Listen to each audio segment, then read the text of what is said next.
Welcome to the show, everybody. Here we are now, 15 days. It is 15, right? 15 days until Christmas. And a quick reminder that if you don't have your tree and your Christmas decorations up by now, you are officially a part of the war on Christmas. You are waging a war on Christmas. You are a belligerent on the side of the anti-Christmas army. That's what you're doing. And I mean, think about it. Starbucks. Okay, Starbucks had their Christmas stuff up. Or their holiday stuff anyway, but we all know what they're doing. They had it up before Thanksgiving. Are you really going to let Starbucks, are you going to be out Christmased by Starbucks of all things? Christians always complain about Starbucks, but they've got more Christmas spirit than 90% of Christians today. It's a disgrace. I can tell you in my neighborhood, very few of the houses right now, and here we are, December 10th, right? We are well into December. We've already lost a week of December. And most of the houses in my neighborhood, no decorate, not even a wreath on the door. Except for one house that has inflatables. And that's really, the inflatable decorations are even more offensive than having no decoration at all, which is why under my regime, of course, every house, Christian or not, will be required to decorate for Christmas. And the displays must include white Christmas lights, a nativity scene, inflatables are banned, colored lights are banned, Christmas cheer is mandatory because I'm going to end the war on Christmas with an iron fist. And look, I'm not saying that you can't add additional decorations to go along with the white Christmas lights and the nativity scene. In fact, you should. But the white lights and the nativity are staples, and everything has to sort of work with that. It has to be harmonious. And agents from my Merriment Enforcement Department, MED for short, will conduct, of course, random checks and make sure that your display is tasteful and it all works together. And if it isn't, then your house will be bulldozed on the spot with all of the inhabitants still inside. And again, this is all just being done to make sure that everybody has a nice Christmas. But you have to break a few eggs to make an eggnog, as they say. All right, so we have a lot to talk about today. Obviously, yesterday was a show dedicated to the porn problem and me explaining my arguments for banning or regulating porn. As you might expect, tons of feedback on that, tons of emails about it. And actually, I've been very surprised by the emails from the show I did yesterday. Pleasantly surprised. Whereas the response on Twitter, if you go to Twitter, you can still see it. It's 95% negative, the response there, if not 99%. And the feedback I've written now 2 pieces about it, 2 columns for thedailywire.com. And the feedback on those articles, if you read the comments, again, like 95% negative. But the emails that I got at mattwalshshow@gmail.com, the emails that I got after the show I did yesterday, by and large, very positive. Lots of men who say they struggle with porn addictions and agree with me. Lots of women whose husbands and sons have been caught up in it and also agree that it's a problem that needs to be addressed. So that feedback has been pretty fascinating. And the difference in the feedback from one forum to the next has been interesting as well. I don't know exactly how to account for it, other than to say that maybe the people who are anti-porn are ironically in our culture in a situation where they feel ashamed to say it publicly. So the people who are pro-porn, they have no shame about saying, I love porn, porn's great. And they'll say it publicly, they'll write it on the internet. But the people who are against it are the ones hiding in dark corners, whispering, feeling they have to send private messages because they don't want to say it publicly. In fact, several of the messages and emails I've gotten have had that disclaimer of saying, I support you. I like I didn't want to say this publicly because I don't want people coming after me, but here's my thought. No, it should be the other way around. You're saying that you're against smut and obscenity. That's not a shameful position to take. I'm not blaming those who are nervous about saying it publicly. What I'm saying is this is how backwards everything is in our culture. Where now, if you're not in favor of smut and obscenity, that's the shameful thing. So we'll get to all of that. We'll continue the porn discussion in the email portion of the show. But Before we get to that, I want to begin with actress Jamila Jamil from NBC's The Good Place. Well, she's recently been on social media bragging about her abortion. Speaking of a lack of shame, she's been bragging about abortion, attacking pro-lifers. But her most recent post about her abortions has been, I think, was very instructive and revealing. So here's what she said. And this, again, is after many other posts about her abortions where she's celebrating it and so forth. Then she says, receiving thousands of messages about how I made a mistake having an abortion 7 years ago and how I must be a miserable person. I am, in fact, a happy, thriving multimillionaire, madly in love with free time, good sleep, and a wonderful career and life. But thanks for checking.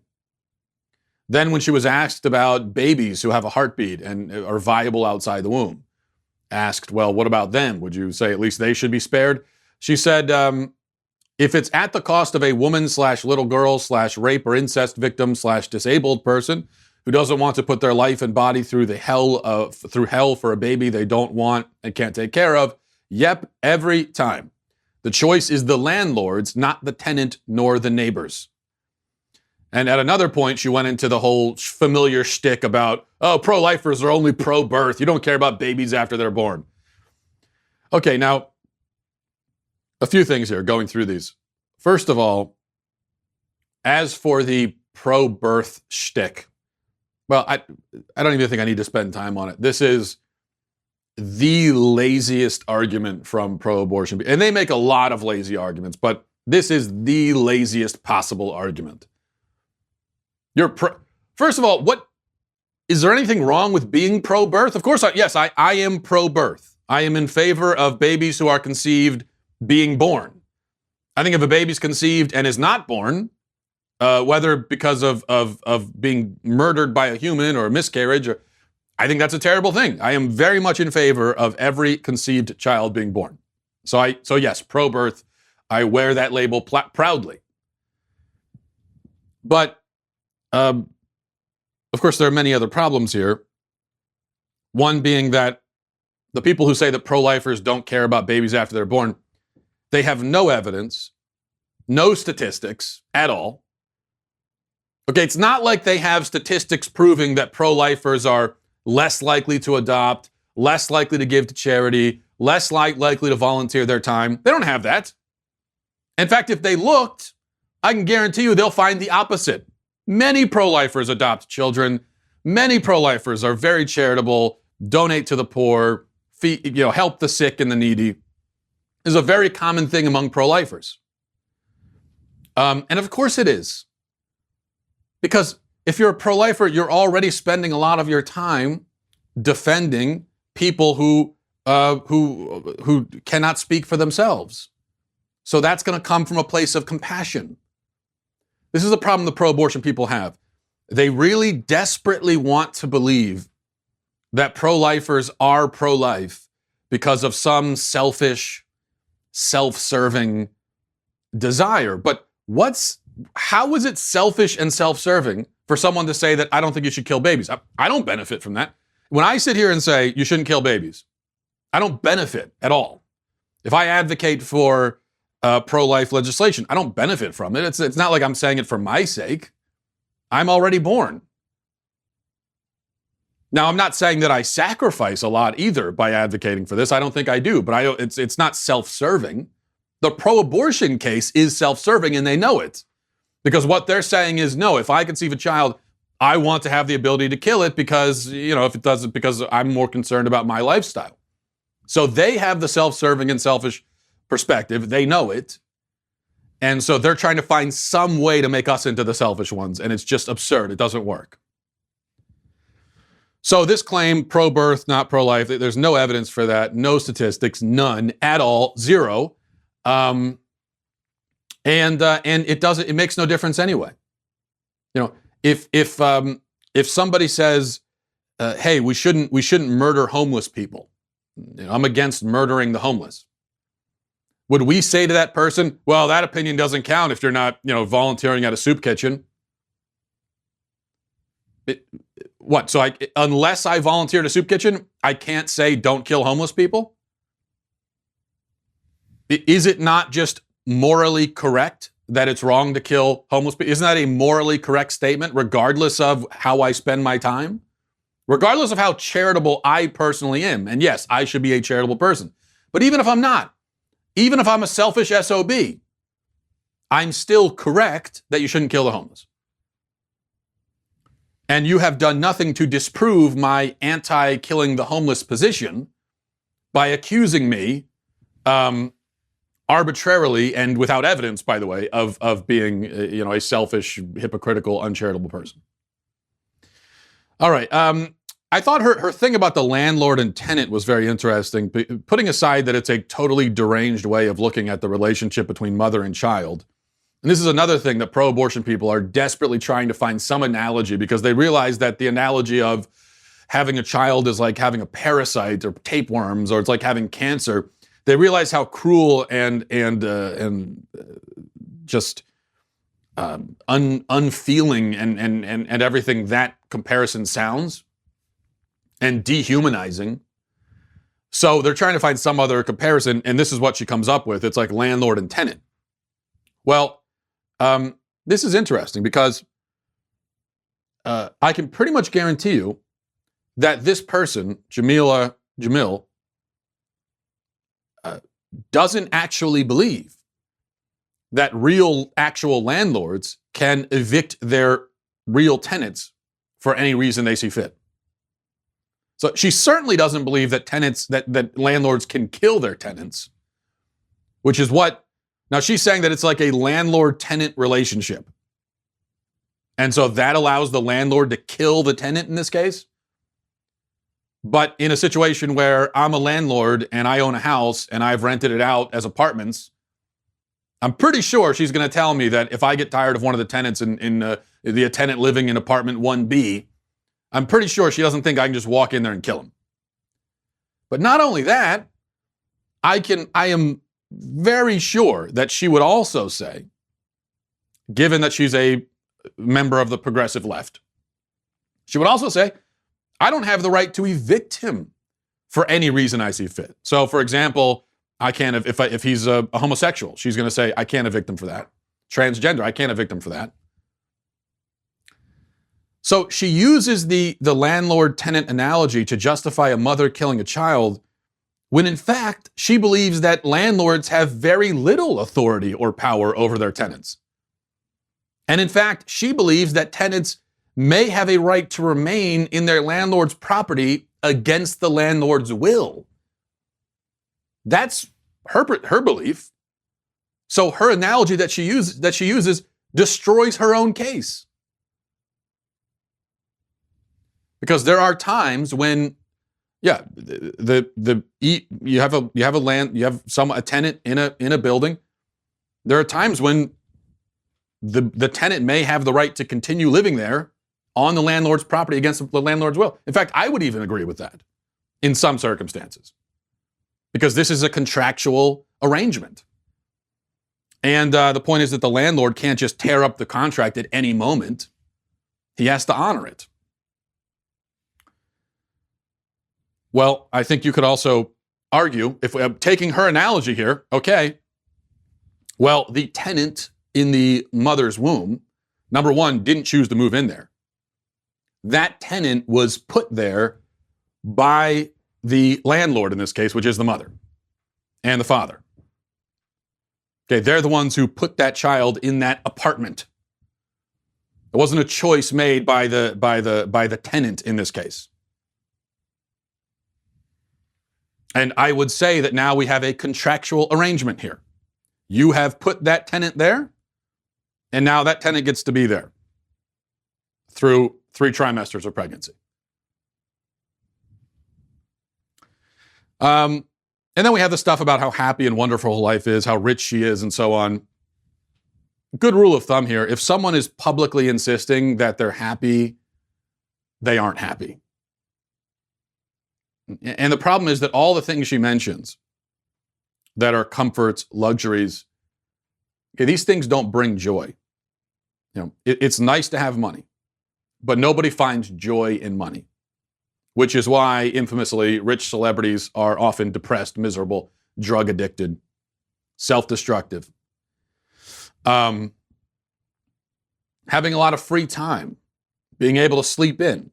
Yeah, that's very nice. That's enjoyable. But that's not joyful. You aren't filled with a deep sense of joy and contentment because you have free time. In fact, usually if you have too much free time, you get bored.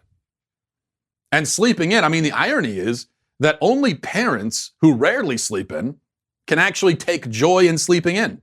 If you sleep in every day, then it's just part of your life and you probably don't appreciate it that much. But parents who get one chance in 5 months to sleep in really, really appreciate it. In fact, they might find joy in it because they don't get to do it very often.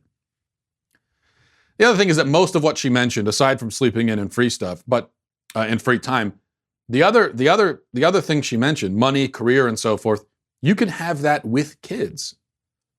She could right now have the career, have the money, have the nice house, and even have the free time and the sleeping in probably, because she could hire a nanny if she wanted to, if she is a multimillionaire. She could have all that and also have a baby. She could have the nice house, and the nice house doesn't have to be depressingly empty. She could have the joy of motherhood and everything else. That's the false choice that the abortion industry presents. They say, well, you have to choose between the baby and financial success in life and a nice career and all of that. Well, no, you don't have to choose. Of course, if you did have to choose and you had to choose between a baby's life as a parent or the career you want, then the correct choice, and also the choice that is going to make you happier in life ultimately, and that won't lead to a life of guilt, which is the life that Jamila is living, whether she says it or not, the choice would be to choose the child, of course. But my point is, you don't really have to even choose between the two. You should prioritize your child over your career, over these other things. But you can have both. And this is what's funny, because feminists, they're the ones limiting women and saying, no, you got to choose. When it seems to me the more empowering message for a woman is, you can have it all. You don't have to choose. No, you could be a mother and you can go and live your life and do the things that you want and pursue your dreams. You could do both. You might have to do it differently than you imagined. Okay, you might have to take a more circuitous route than you originally thought, but that happens no matter what, whether you have a baby or not. Your life isn't going to go exactly as you planned. You're going to, you can have your goals and your dreams and your objectives, but it's not going to be a straight A to B, point A to point B, right across as the crow flies sort of route. You're going to end up taking detours and doing all this. So that happens whether you have kids or not. But just because you have a child, you don't have to just throw those dreams and goals out. You don't have to abandon them. You might find as you grow and as you grow older as a person and you grow into your role as a parent, that your dreams and goals change. If they do, they do, but they don't have to. All right. Let's see what else here. Reading now from, let me pull this up. A disturbing story, and I will save you any images that might accompany it, except for the mental images, which unfortunately I cannot save you from. This is an article on the Daily Wire. Amanda Prestigiacomo says, wearing a black thong and buttless black dress, hit singer, songwriter, and body positivity icon Lizzo twerked for the cameras while standing courtside at a Los Angeles Lakers game on Sunday evening. The media, especially left/feminist-leaning magazines and websites, gushed over the singer's bare booty gyrating. And those who criticized the Truth Hurts singer for being inappropriate, considering NBA games are frequented by kids and families, were dismissed as fat-phobic and sexist. And then there's a video there, if you could see, if you go to the Daily Wire, but you probably don't want to see. Elle magazine gushed over Lizzo's outfit and twerking moves and praised her for her brazen confidence. The singer wore a shirt dress with the back cut out so everyone could see the black thong she was wearing with her fishnet stockings. Then she flaunted it when she twerked for the Jumbotron. That is honestly the kind of brazen confidence we should all take into 2020, the magazine said. E! News titled their piece on the singer's antics, "Lizzo is a true winner," after twerking in her thong outside of the Lakers game. And then we go through other media outlets that are similarly celebrating. But I think you probably generally get the idea. So we have Lizzo, the obese singer, who went to a Lakers game with a dress with a big hole cut out around the butt area, wearing a thong. Now, a few obvious points here. Number one, if a man went out dressed like that, we would all just call him a pervert and a sexual harasser. Okay, so if you had a man doing that, we would all say this is why we need the Me Too movement. This is a man who's imposing himself on others. This is a man, right? And that's what we would say. And it would be true, by the way. It would be accurate to say that a man who does that is a pervert and a degenerate. It's also true when a woman does it. So we're not making exceptions here. There's no female privilege here. Second point is that it's, on top of everything else, extremely unhygienic and disgusting, that you're sitting down on chairs that other people are going to use. We don't need to get too graphic about that. But here's the main thing that jumps out at me. And it's kind of similar to what we just talked about, where you had a woman had an abortion and now is insisting, no, I'm happy, guys. I'm so happy. You have no idea how happy I am. And it's similar here, where you have a woman advertising in increasingly desperate ways how confident she is in her body. This is all this body positivity and self-confidence. Most of it is people who are desperate for attention and are not comfortable with themselves at all, actually. If you're comfortable with yourself and you go to a basketball game, you're just going to wear normal clothing. You go to the game, you're going to sit there, you can have a beer or something, and you're just going to watch the game. That's if you're comfortable with yourself. That's what people who are comfortable with themselves do. They go about their day. They don't need to stand out. They don't need attention from everybody. They don't need to be celebrated everywhere they go. They don't need to make a statement all the time. They just go about their day. That is what confident, self-assured people do. Someone who has no confidence, no self-assurance, someone who hates themselves, someone who desperately needs the approval of others will do exactly what Lizzo does here. Will do anything for attention. That's the main point. Most of what you see from these celebrities in pop culture of whether it's women or men pulling stunts like this to advertise how confident they are. No, it's just because this is a woman, Lizzo, who is addicted to attention and approval and needs it so much from everybody. It's pathetic. It's sad. And the other problem, of course, with body positivity is that you shouldn't be positive about everything about your body necessarily. If there's something that is unhealthy and that you can control about your body, then no, you shouldn't be positive about it. So being positive about morbid obesity is like an alcoholic being positive about liver damage. It's like an alcoholic going around celebrating, yeah, I have liver damage, isn't it great? Has an image of his damaged liver that he prints out and puts on a t-shirt, wears it, hey, everyone look at my damaged liver. There's nothing to be positive there. You're destroying yourself. Doesn't mean you should hate yourself. In fact, it means you should stop hating yourself and you should start respecting yourself and stop doing this to yourself. So there is a happy in between, but there is somewhere in between this body positivity, I'm celebrating everything about my body, and hating myself. There is somewhere in between where I have confidence in myself, I'm not looking for attention or approval, I don't hate myself, but I also realize that there are things about me that can be improved. And so I'm going to try to improve those things.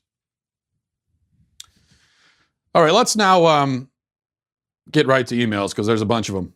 MattWalshShow@gmail.com, MattWalshShow@gmail.com. Obviously, I can't read all the messages people have sent about the porn topic, but I'll do as many as I can. This is from Jerome, I think, Jarom. So I want to say Jerome maybe. I've been listening to your show for a few months, and I agree with your views and love your arguments supporting them. I'm so glad that you came out and strongly supported your view that porn should be banned on the show yesterday. I especially appreciated your stance that conservatism has its roots in morality. For a while now, I have felt like my morally conservative views are at odds with some right-wing ideas. However, the way you explained it yesterday made so much sense. I feel it is not only a victory for the left when we abandon what is good, but also a victory for Satan. What do you feel needs to be done to help steer the right back to a foundation in moral thinking and policymaking so as to avoid the weak, don't legislate morality position held by so many today? Love to hear your thoughts. Well, I think people just need to take a moment to think through their own positions, follow the thread of their own thinking. The idea that morality shouldn't be a part of our policy debates is not only dumb and weak, but also nonsensical. Because if you stop to think about it for a moment, you realize how impossible it is to separate morality from law, morality from policy. You just can't do it. So I think people need to do the intellectual work themselves. I don't know if there's a lot we can do to make people think. People need to be willing to do that themselves. This is from Trey, says, Dear Matt, you do realize that you just lost a lot of listeners, right? We don't tune in to hear your insane lectures about porn. Well, thanks, Trey. Yeah, I don't. Here's the thing about that. I don't care that much. You know, you lose people, you gain people. It's the way it goes. And now, personally, I don't really understand that. I would think if you listen to this show, it's because for whatever reason, you're interested in what my opinions are. Not saying you should be interested, but that's why you're here. So then you hear an opinion you don't agree with. Why would that make you run away? If it does, fine. I don't know why it would have that effect. Unless you come here because what you really want to hear is your own opinions shouted back out at you. So I think that's probably the case with you, Trey, and with a lot of other people. They listen to podcasts, or they watch cable news, and they listen to pundits. They're not really interested in what those people are saying. What they want to hear is what they already think echoed back at them. And so what I would suggest is you could save a lot of time and money if you just want to hear your own opinions. You could, maybe walk into a big, maybe like a big cavernous building or a cave and just shout your opinions, and you'll hear your opinions back in your ears through the echo, if that's all you're looking for. I mean, another thing you could do is you could just record your own opinions and then play them back in your ears, soothing music as you go about your day. But thanks for listening. This is from Lance, says, Dear Matt, I just want to reach out to say that I agree with you 100% when it comes to banning porn. I myself have struggled with and still struggle with porn. If I remember correctly, I was introduced to porn at around 11. It started out as a complete accident. I looked at nude pictures at first, but then started watching pornographic videos.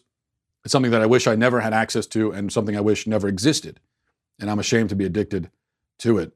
Lance, thanks for that feedback. There's a few other emails similar to that, which I'm going to read as well. And then This is from Jacob, said, Dear Matt, I've been struggling with porn addiction and your episode on porn was amazing. While I understand it's not the only reason to rid our lives of porn, your comment that the viewer doesn't know if the act is consensual and doesn't care really hit me hard. It's a hell of a motivator to keep fighting the addiction.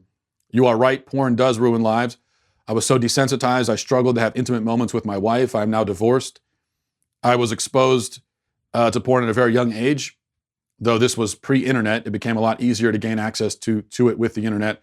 Nobody warned me of the dangers of porn. The issues were not widely known, and to this day, it is rarely talked about. Society treats porn like it's normal human behavior, but it's not. This is not what God intended, and it can easily rip your life apart. Thank you for taking the time to get the word out. I only wish more people would. This is from Anonymous, says, hello, sir, big fan of your show. I work in a treatment facility that works with male juvenile sex offenders. I have worked with around 20 young men. Most of these young men have offended against a younger sibling. Most of the clients I meet come from broken families, but what every single one of them has in common is they were all exposed to pornography at a young age. I realize that making an argument to make pornography illegal based on this would be fallacious because the data is too small, but I think it's a testament to how destructive pornography really is. You don't have to be a biblical scholar. Heck, you don't even have to be a Christian to see just how morally evil pornography is. I'd 100% support legislation to make porn illegal. I appreciate the work you do. Thank you. And there's a ton of emails like the ones I just read. So that's just a sampling. And I think it's a really powerful testimony from people who, like this email here, people that work with kids who've been exposed to pornography, have seen it. And you have men, the first two emails I read from men who struggle with it. You have a man whose marriage was destroyed by it. These are really common stories. These are not exceptions. This is not aberration. This is what porn is doing to families and to people and to men and to women and to children. This is what it's doing all across the country. Millions of cases of it. Millions of examples. So if you're sitting there still trying to insist that this is a matter of just between consenting adults and it's not a big deal, it's just images, it doesn't really have any effect on society, I think you're hiding from what is clearly the reality. You're burying your head in the proverbial sand. This is from Marcus, says, Matt, you're the one who sounds like a leftist right now. Someone can't disagree with you without being branded a leftist or a believer in leftist thought. Grow up. Not all of your fans have to agree with everything you say, and if they don't, you'll mark them for being a leftist. This is coming from someone who listens every day and someone who has not disagreed with you yet until today. Stop with the shallow branding and name calling. You don't always have to be right. Also, I agree with the regulating porn strictly, but not outright banning. Well, Marcus, I think I was pretty specific with the leftist charge. I said that when a conservative reflexively defends hardcore porn, which it sounds like you're not, but when one does, and many have, yes, that is a conservative who has bought into leftism without even knowing it. And I stand by that. There is nothing in conservatism historically that lines up behind a defense of hardcore porn. That's just not what conservatism seeks to conserve. Also, I said it's a leftist claim. It is a leftist claim to say that the common good is a subjective or relative concept, which it is, because that is literally relativism. And relativism, moral relativism, is the opposite of what conservatism is. Again, conservatism is not seeking to conserve moral relativism or hardcore porn or the ability of children to see smut on the internet. That is not what conservatism historically has been looking to conserve. I think that lines up much, much more with the left's cultural agenda. This is from, let's see. This is from Abraham, says, you repeatedly make the point that porn has zero good and only bad influence. But if you were to take alcohol into consideration, alcohol is the same idea. No good can come of it, specifically when you give it to kids. Now we tried to ban alcohol, prohibition, and that didn't work out. So they put stronger regulations on it, which is great. So instead of banning porn, maybe put stronger regulations on it, making it harder for young kids to access. I don't think that banning porn is a good idea. Same way as I believe banning prostitution is a bad idea for some people. It's the only thing they have. For some people, it's the only thing they have. Okay. Okay, Abraham, first of all, as I said yesterday, I'm fine with the idea of heavy regulations. That's better than nothing. Not as good as a ban in my view, but it's a good step, so we don't necessarily disagree on that. As to alcohol, I'd argue that alcohol and porn are very different in a number of ways. First of all, I do think that alcohol has redeeming qualities. And I'm not just talking about the studies showing that, a glass of wine a few times a week is healthy for you, has health benefits, although that is an important point, I think. But I think alcohol in moderation can help facilitate social interaction.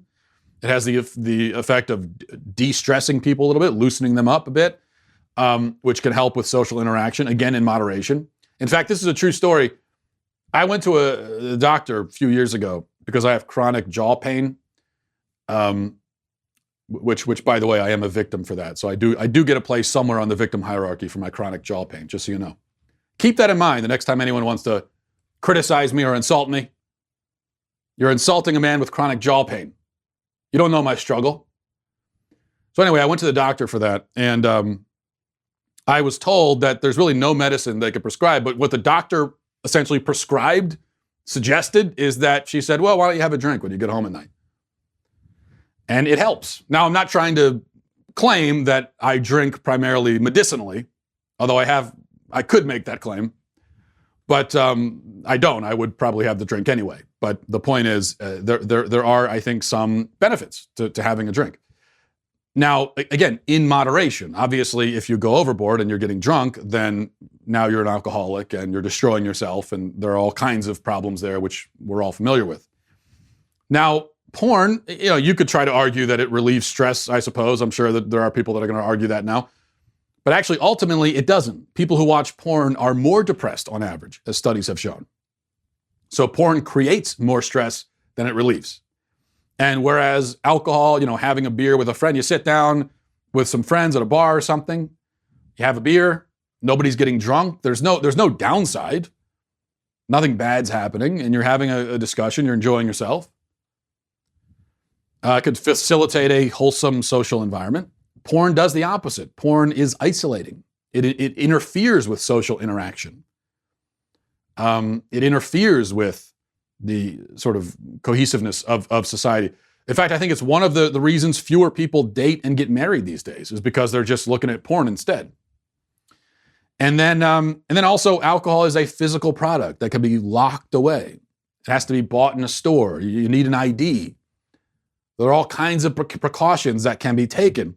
They aren't 100% effective, obviously, but my point is that it's a hell of a lot easier to stop a 12-year-old from drinking a beer every night than it is to stop a 12-year-old from looking at porn.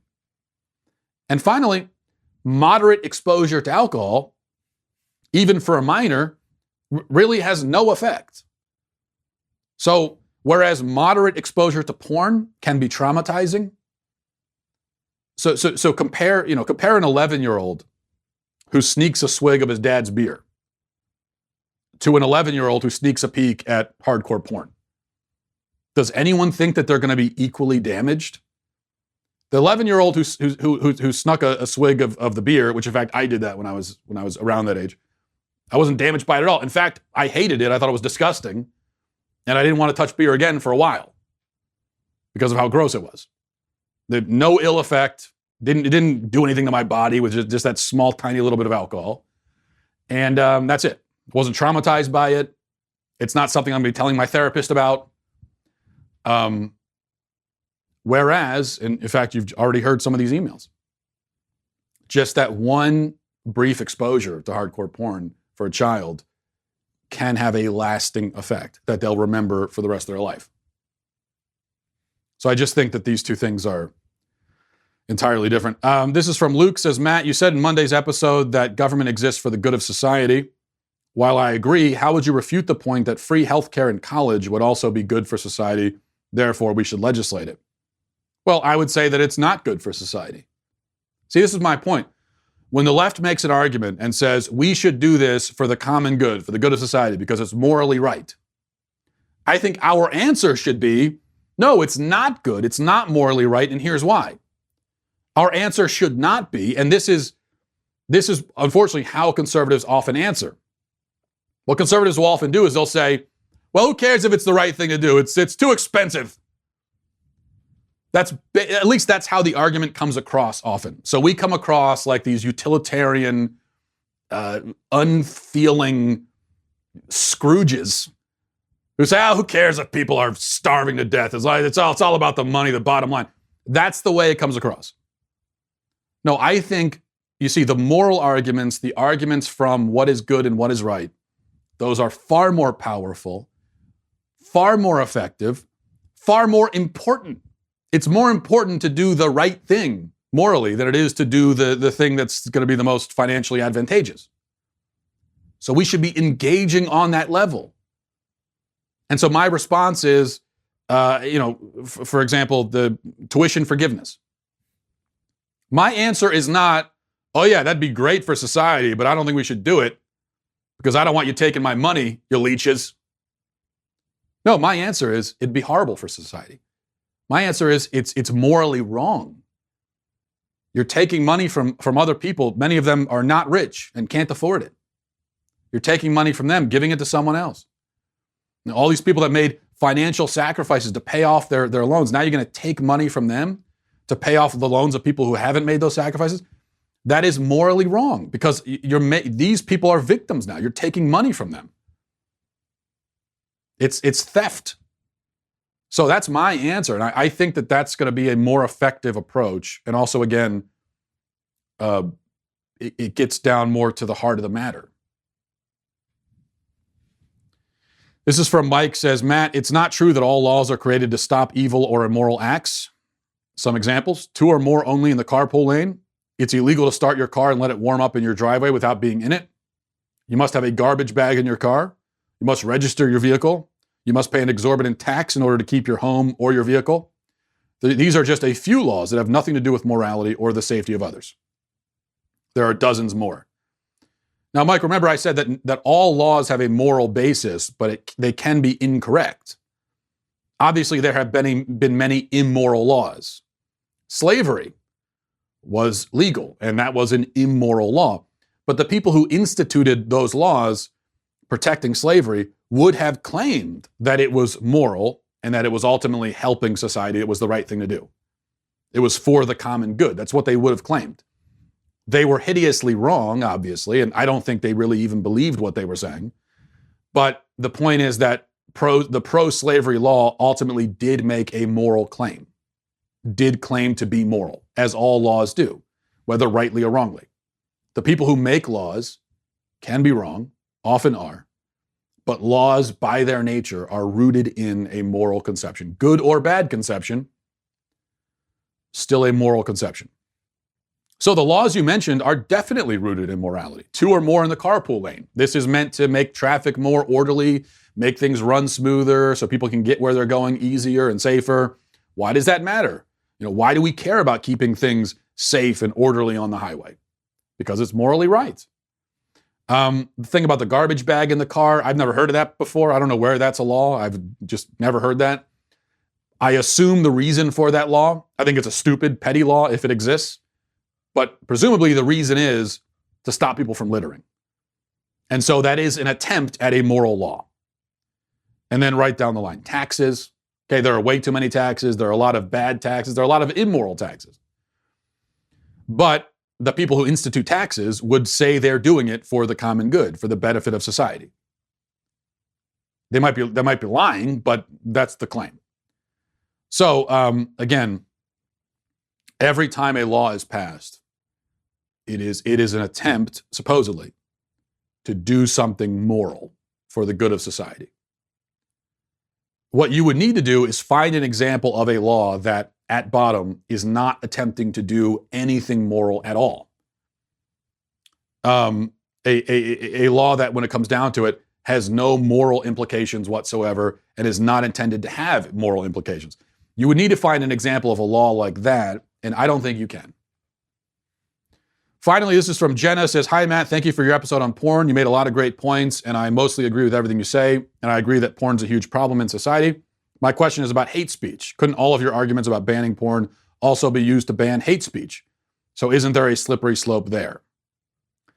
Well, Jenna, I think that there are some major differences between hate speech and porn. First of all, whereas I think porn is, well, explicit, literally, hate speech is not. And so what I mean is, we all know what porn is when we see it. There's little confusion about it. I'd wager that 99.9% of the porn on the internet is obviously porn. Maybe there are some very rare exceptions, some gray areas, and you're always going to have that with a law. You're always going to have those fringe cases, gray areas, where you have to stipulate, and there's a little bit of a debate there. But for the most part, you know what porn is. There's not a lot of confusion. Hate speech, on the other hand, is entirely vague and ambiguous. Nobody has a precise idea of what it is, and the judgment is completely subjective. Also, the categorization of hate speech depends on making judgments about the intent of the speaker. You are assuming that the speaker was hateful in what they said and in their intent in saying it. Now, sometimes that might be obvious, but often it isn't. Whereas the intent behind porn is very clear to everybody. Also, I think that so-called hate speech is clearly protected by the First Amendment because it is speech. It's right there in the name. It's the expression of an idea, a point of view, maybe a bad idea, maybe an offensive point of view, but it is speech. Nobody can deny that because you can't even say hate speech without admitting that it is a form of speech. Now, you can easily make the argument, as I did, that porn is not speech. But you can't do that with hate speech. Also, policing hate speech requires the government to police what people say and what they think. Even putting the constitutional issues aside, I think this seems impossible to me. Policing porn is difficult, but not impossible. It is a product published on the internet publicly. So this makes it at least feasible, at least possible, to regulate it or control it. So I think those are just some of the differences between hate speech and porn.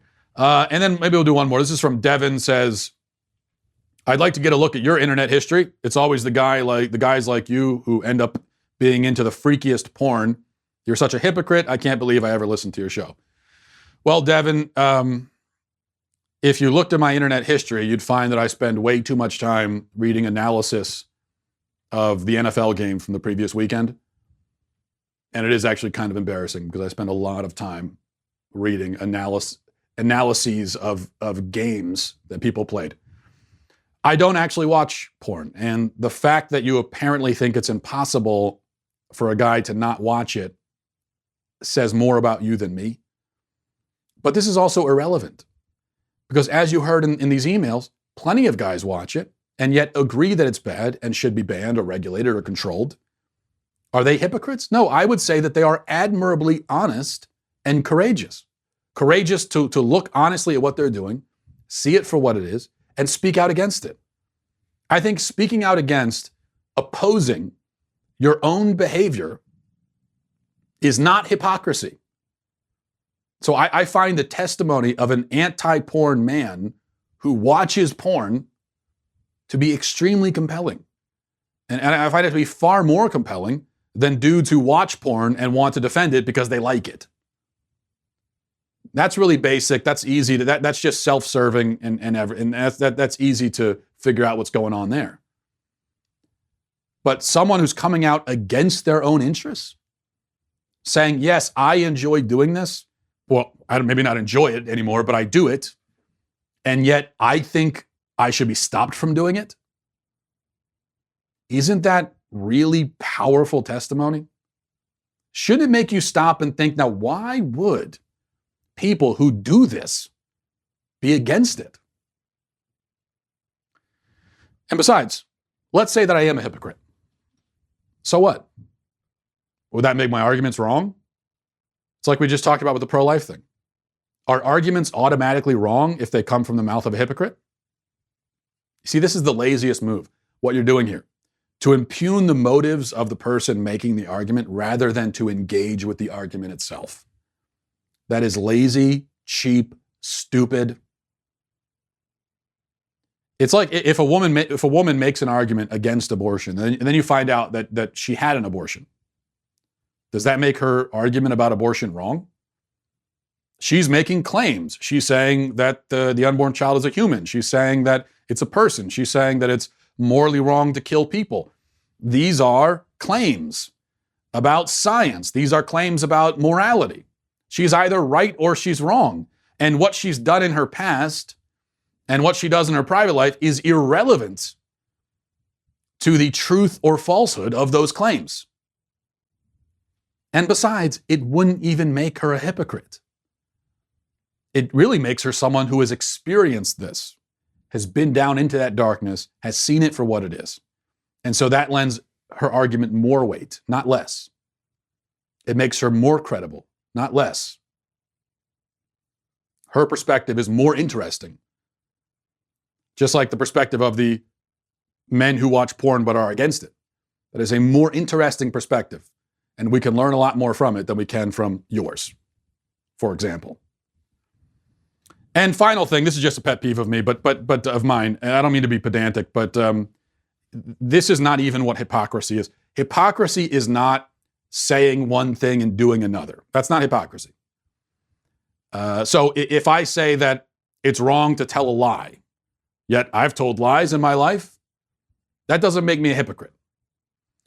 Hypocrisy is, and if that does make someone a hypocrite, then we're all hypocrites, and there's no point of accusing anybody else of it because we're all that, and it's just part of being a human. Which maybe hypocrisy is part of being a human, but here's what hypocrisy actually is. I think it's far more insidious, actually. Hypocrisy is pretending to believe something that you don't actually believe. So if somebody says something and then does another thing, that might be evidence that they don't believe what they said, but not necessarily. It could just be evidence that they're weak and because they're human and they have trouble with follow through like we all do. But that's what hypocrisy is. Hypocrisy is a fraud, a fake, someone who goes around preaching a position that they don't even really believe in their heads. And one thing I can guarantee you is that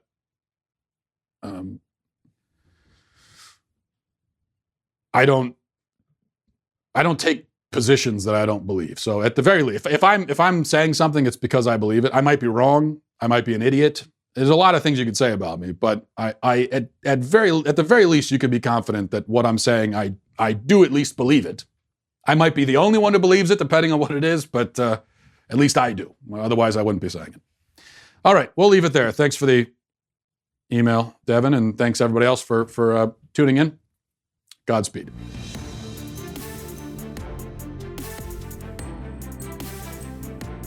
The Matt Walsh Show is produced by Sean Hampton, executive producer Jeremy Boring, senior producer Jonathan Hay, supervising producer Mathis Glover, supervising producer Robert Sterling, technical producer Austin Stevens, editor Donovan Fowler, audio mixer Mike Coromina. The Matt Walsh Show is a Daily Wire production. Copyright Daily Wire 2019. Despite all of their charges collapsing, Democrats plan to move forward with 2 articles of impeachment against President Trump. We will examine why it's happening now. How did we get to the point where we can't agree on anything? Some people blame Trump, some blame the IG report, some are blaming a weak Democratic field. The real root cause is far deeper. We will examine how this rot has been building since at least the 1980s. Check it out on The Michael Knowles Show.